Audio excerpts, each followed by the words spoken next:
McGraw-Hill Professional presents Connect First, 52 Simple Ways to Ignite Success, Meaning, and Joy at Work.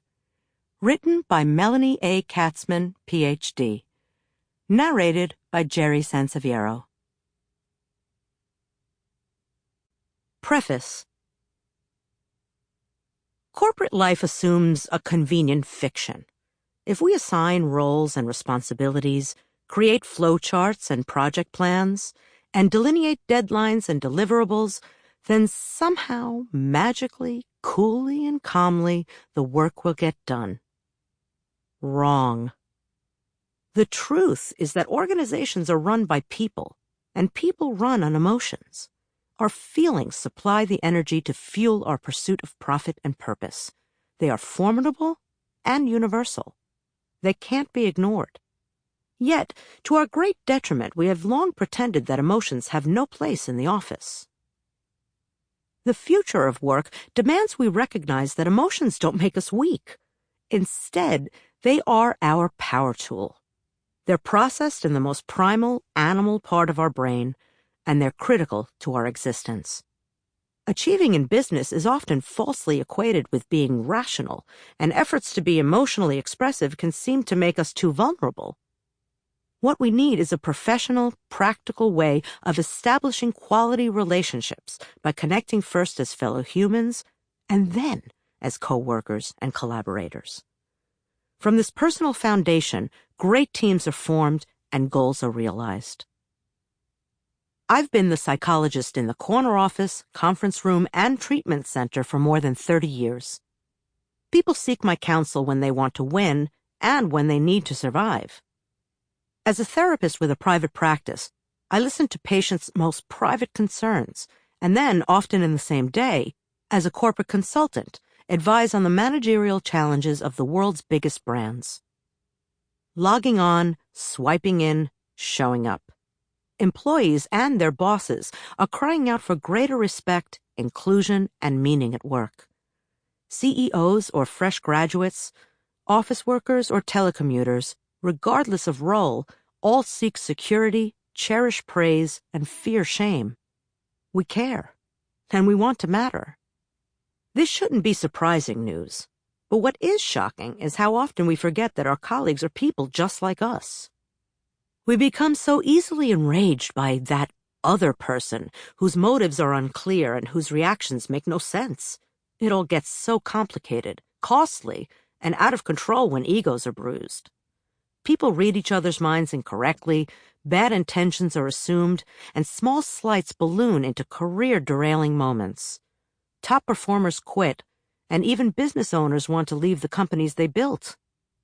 We often have blinders on when it comes to our own behavior, and a magnifying glass when assessing offenses we have endured. It doesn't have to be this way. I have helped countless senior executives, middle managers, and entry-level employees become psychologically savvy about themselves and others. My clients succeed because I've increased their motivation and erased the excuses by sharing simple strategies to be a better human person at work. From multinational corporations to mission-driven grassroots organizations, I've witnessed how being natural at work just doesn't come naturally. Corporate titles and positions define us.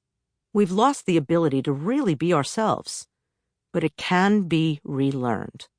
I know because I have successfully taught many of the same lessons over and over and over again. Connect First, 52 Simple Ways to Ignite Success, Meaning, and Joy at Work is a systematic expression of my 3 decades of experience as a clinical psychologist and corporate consultant. It's a guide to unleash personal capacity, increase organizational effectiveness, and, for those who dare, drive large-scale change. Most of the suggestions in Connect First cost nothing and don't take more than 5 minutes to implement. Some of the recommendations may seem quite basic. That's precisely the point. Because too often we get the basics wrong, success, meaning, and joy are sucked out of the modern workplace. Today's speed of communication puts unprecedented pressure on personal conduct. The tiniest acts of disrespect can be transmitted broadly, Insensitive behavior can set off an interpersonal storm in your organization and beyond.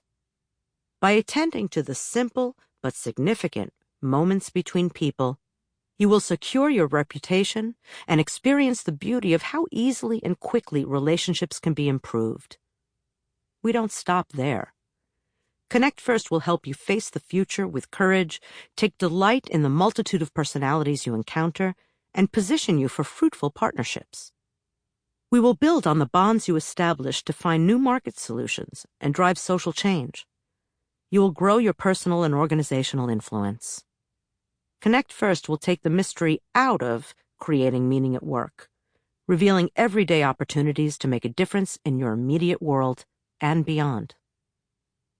Once you start approaching your job from the inside out, time expands and energy grows. It's addictive and infectious. Oxygen fills the room, the mood lightens, and people are drawn to you.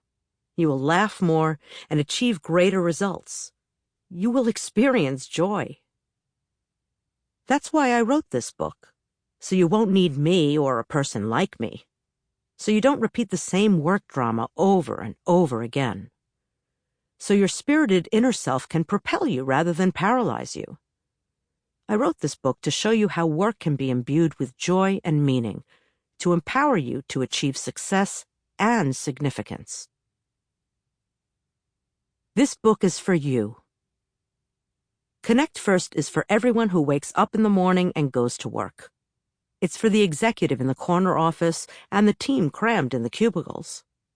It's for the budding entrepreneur and the aspiring scientist. It's for the proprietor of a small shop on Main Street as well as the CEO of a tech firm in Silicon Valley. Many workplace improvement books are written for company leaders.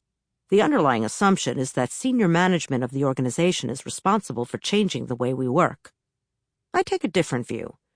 We all have the power and responsibility to make a difference. I've written this guide to show you what's possible. Connect First will teach you how to transform our common human vulnerabilities into the basis of shared trust. We will silence the inner critic that continually questions your competence and will develop an abundant, generous perspective that prompts others to inform and include you more. You will develop the confidence to cut through organizational clutter and conduct conversations that dispel conflict and set shared goals. Start by adopting a winning mindset. You have the power to change your world. Organizational change starts with the individual and operates from the inside out. No matter your role, how you show up makes a difference. Impossible situations are often solved when people speak directly to each other. Quality person-to-person moments shift group dynamics and transform organizations.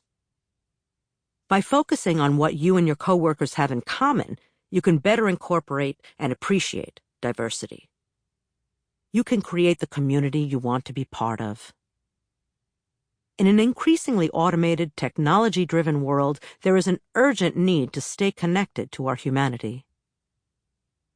Seemingly simple acts can be hugely disruptive.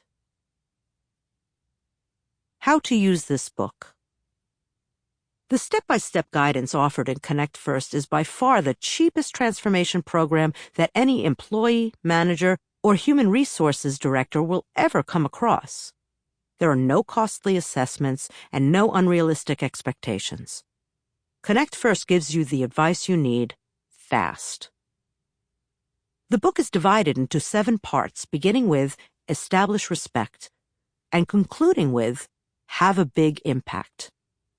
There are 52 chapters, each accompanied by examples drawn from my 3 decades of experience, questions to gauge the applicability of the recommendations to your situation, and suggestions on how to apply the concepts effectively.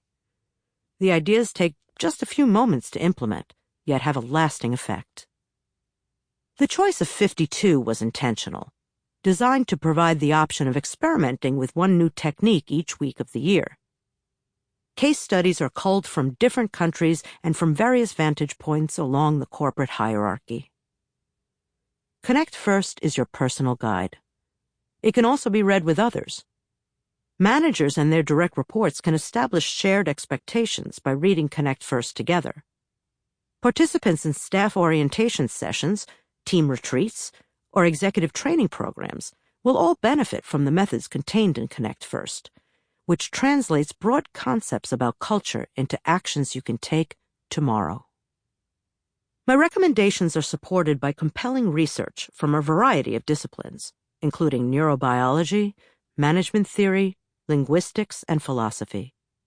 There are lessons from farmers, factory workers, financiers, company presidents, and the people who serve them lunch. Sometimes, the best advice comes from surprising sources, and often, widely disparate vantage points lead to the same profound conclusions. You can read the chapters in order, or you can jump in where you think you need the most help. Each entry stands on its own. You may find sections validating what you are already doing right. Excellent. Use these affirmations to bravely leverage and, where appropriate, advertise your strengths. Each skill you master fortifies you for the sections that pose more of a challenge. There will be chapters that make you smile, or cringe with recognition at yet another way in which you have become that person, the one who is less gracious, generous, and approachable than you would like. It's okay. You're here to learn. Here's a quick orientation. The chapters of Connect First are organized into 7 sections. Establish respect. Messing up the basics is the most common and most easily fixed error. Get them right to set the stage for success. Engage all of your senses. Knowledge is prized organizational currency. To be in the know requires that you do more than talk. Become popular. Increase self-awareness, become more interested and interesting. Be sought after for opportunities. Learn to be a magnet. You don't want to be left out. Grow loyalty. Tap into what matters to the people you work with. Uncork creativity, stimulate cooperation, and make the days fly by. Resolve conflict. Work is filled with frustrations. You're angry, they're angry. Clear obstacles and avoid unnecessary complications by naming and resolving differences. Fight fear. Manage anxiety and uncertainty by resisting the urge to turn inward. Instead, invite in new perspectives, build bridges, and learn to facilitate innovative discussions. Have a big impact. Changing the world, or your slice of it, is possible when you learn to leverage your platform no matter its size. Be recognized for what you have accomplished and how you made things happen. Be successful and significant. A bit about me. Connect First. It's the name of the book and my guiding principle, so I better set a good example and tell you something about myself, given that we will be spending some time together. I live in New York City with my husband of more than 35 years. I met him the first week of university. He was the cute drummer. He still plays music, though his paying jobs have been in law, finance, and real estate. He's got talent. I can't even sing Happy Birthday. That's why I'm writing this book, not making a musical. Our children are grown, but they assure me I have yet to mature. When the kids were small, we lived in Hong Kong and London. We all learned to pack light and still use matching carry-on luggage. They indulge me. I can be a bit too organized. Some call it obsessive. Our home is overflowing with books. I still read on paper. It's also usually filled with people, most of whom we know, but not always.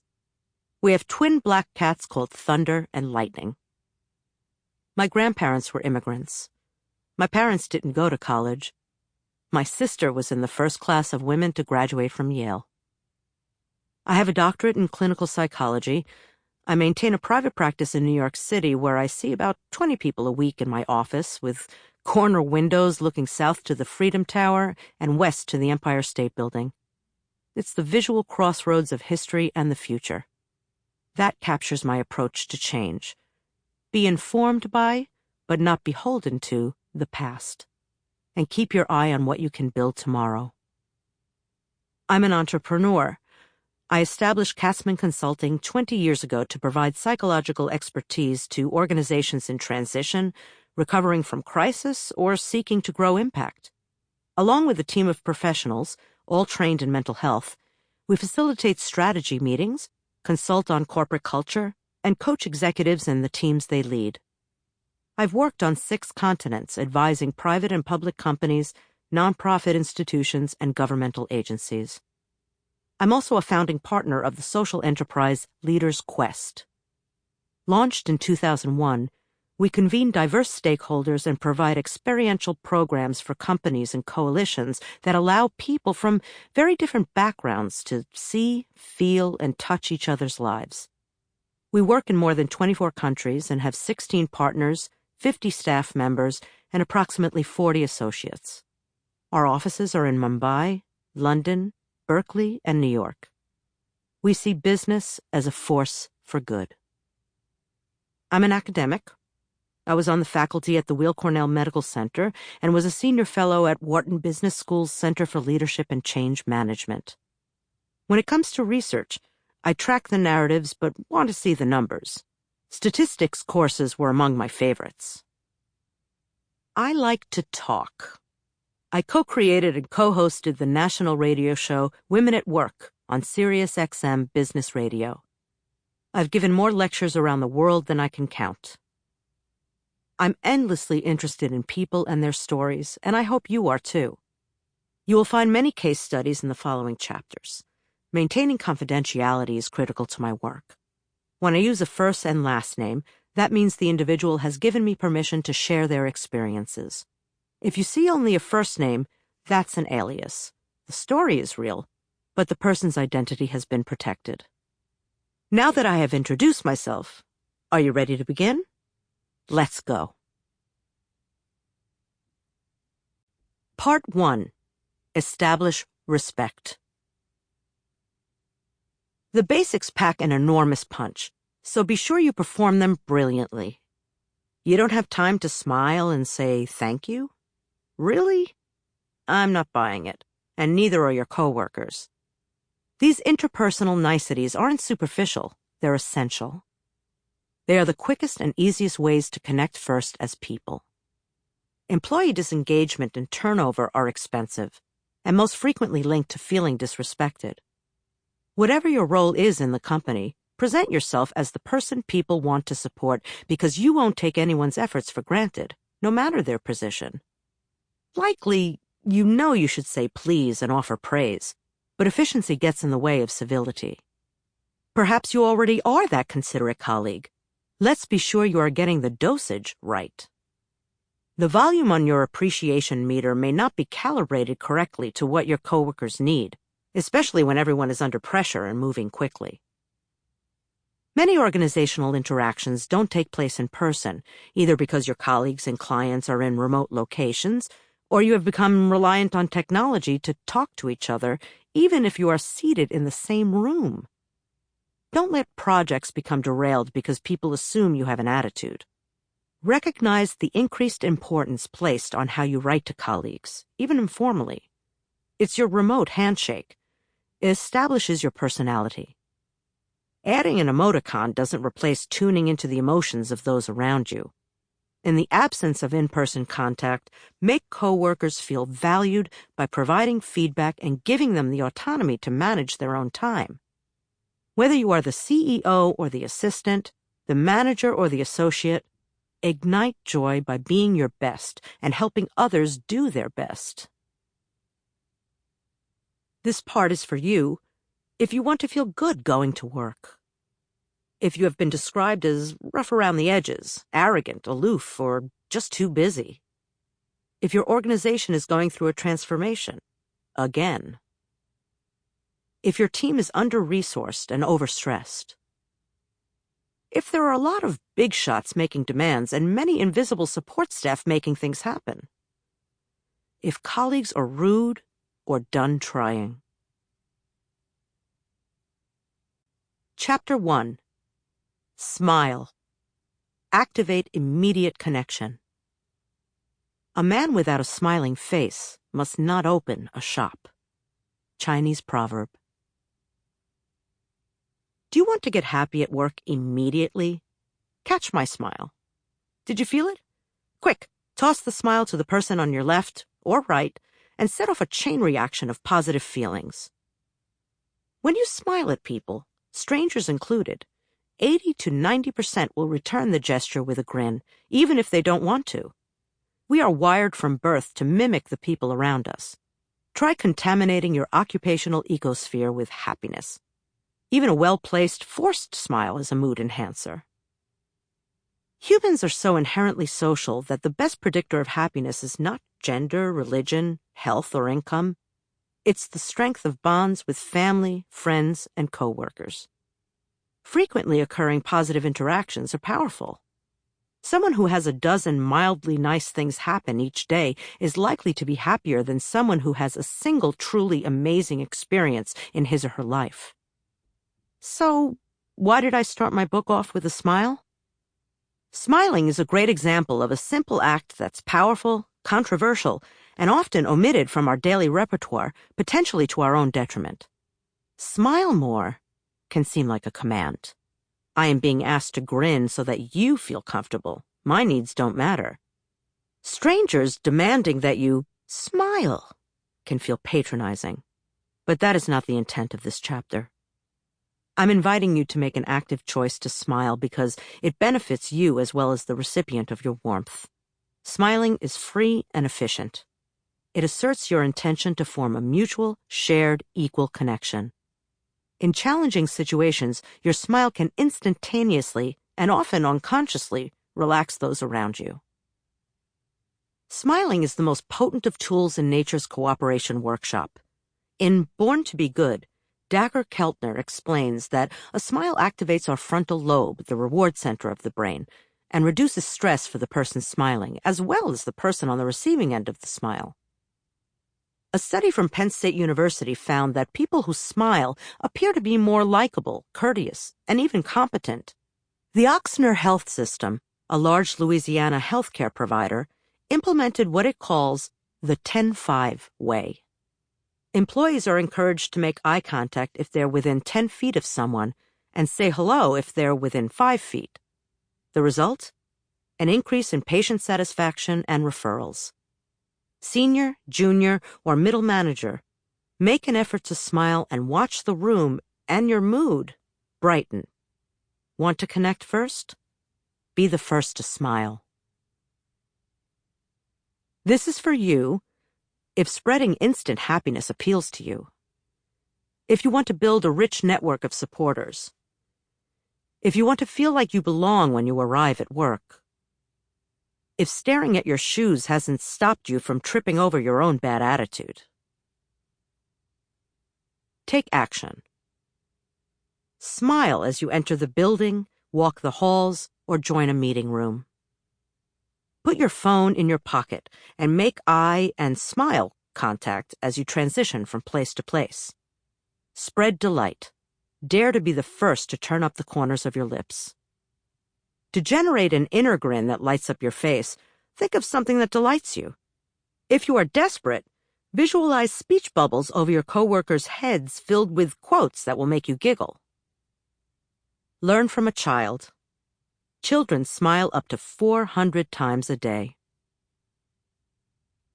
Keep in mind, be careful not to smile when delivering bad news. It can rob you of credibility and generate confusion. Find the balance that works for you.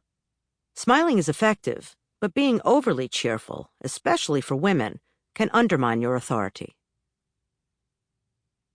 Case study. Melt away bad impressions. Jack, a newly minted manager, was meticulously groomed but very reserved. He received feedback that his team saw him as harsh and uncaring. This commentary was at odds with Jack's strong values of empathy and inclusion. Jack appeared stiff, but had a flexible approach toward problem solving. We tried a simple experiment. Smile more. It worked. Although starting a casual conversation did not come naturally to Jack, Those receiving his smile often spontaneously started talking, making it easier for him to engage and demonstrate his interest in others. Case study. Smile for yourself. Jimmy Briggs, journalist and social activist, wasn't going to start grinning because it put someone else at ease. Smile? My suggestion sent Jimmy back in time. As a tall black man growing up in the Midwest in the 1970s, his family coached him to always appear friendly. You don't want to look menacing. Greet people with a smile. The practice carried over into his professional life. A war reporter in combat zones, Jimmy was still smiling. Until he had the confidence to stop. Jimmy heard me speak about the power of a smile, and the same day a photographer asked him if he could try a less somber expression. Jimmy flexed his facial position. He looked at the before and after shots. He felt the effect of his smile on himself. He left the photo shoot triumphant. "I'm going to start smiling again," Jimmy told me. "But this time, I am doing it for myself. It feels good." Chapter 2. Say please. It implies freedom to comply, or not. "Want to make me?" The absence of please can prompt even the best-behaved team members to put their hands on their proverbial hips in adolescent-style protest. In linguists' lingo, please is an illocutionary force indicating device, or IFID, which in plain English means that please signals a request rather than a demand. Bosses justify the absence of please, stating that being asked to do one's job is not a request for a favor, but an expectation. That may be true, but it's certainly not a helpful attitude. Language experts report that the English please is short for if you please, if it pleases you to do this. It is the same in most European languages, the French s'il vous plaît and the Spanish por favor. The literal meaning is, you are under no obligation to do this. Of course, at work, this is a polite falsehood. When you ask someone to set up a meeting with Mary, you are still providing an instruction. It's just that by attaching please, you are providing at least the illusion of choice and an implied appreciation for actions taken on your behalf. As the workplace becomes more technologically complex and culturally diverse, civility matters even more. Yet, rudeness is rampant and on the rise. The accumulation of thoughtless actions that leave employees feeling disrespected or publicly belittled should worry every organization. During the past 18 years, Christine Porath, author of Mastering Civility, polled thousands of workers worldwide about how they are treated. Nearly half of those surveyed in 1998 reported they were treated rudely at least once a month, a figure that rose to 55% in 2011 and 62% in 2016. Top of the list when Porath asked how to improve workplace relationships? Say please. So please, say please. This is for you if you don't want to take people for granted, if work isn't getting done to the highest quality, if you don't have time for niceties, if people put their hands up to help your colleagues but avoid your gaze. Take action. Respect people as more than a head count, paid to get things done. Even if someone is obligated to perform, a pleasant please prompts more prideful compliance. Turbocharge your please by looking the person in the eye and smiling. Try saying please in the native language of your coworker for extra impact. Remember that the millennial generation, a large part of the workforce, does not respond well to command and control directives. Keep in mind, not all pleases are created equally. Manage the tone of your please. Especially when interacting with service providers, please can make a question sound urgent, blunt, and even downright rude. Resist the overuse of please to the point of... Sample complete. Ready to continue?